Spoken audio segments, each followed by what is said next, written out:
Oshno, Termizda biznes klass inomarka bor yo'g'i oyiga 2.875 ming so'mdan 3 yil muddatga Cherry'ni Arizo 8i nima deyapti? Videoga bitta dirs like ni bosasiz, men uni batafsil tushuntirishga ketdim. Bu mashina Cherry'dan Arizo 8 gibrid avtomobil. Hammamizga nasib qilsin, niyat qilib like bosib qo'ying. Siz bu mashinani oylik to'lov 2.875 mingdan 3 yil muddatga xarid qilishingiz mumkin. Oshno, mashinaga o'tirishingiz bilan biznes klass mashinada ekanligingizni 100% his qilasiz. Mashina to'liq yoqilg'i va zaryadka bilan 1400 km masofani bosib o'tar ekan. Ishonasizmi? 1400 km a? Men uchun eng yoqqan joyi mana bu joy bo'ldi, qaranglar.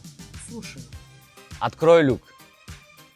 хорошо. Mashinaning ichi juda ham keng. Yana bitta yoqqan tarafi sidenani upravleniyasi xuddi Mersnikidek. Dvigatel'i 1.5 turbina, gibrid motor, naqd 347 ta ot kuchi. Oshno, agar sizga bu mashina qimmatli qiladigan bo'lsa, hamyonbop Tiggo 2 Pro ni maslahat beraman. Agarda Murod Oshno nomidan borsangiz, sizga 25 million so'mgacha chegirma qilib berishadi. Bu mashinaning eng qiziq tarafi shahar ichida bor yo'g'i 5-6 litr benzin sarflaydi. Oshno, har xil taklifni berdim. Tanlov endi o'zingizda.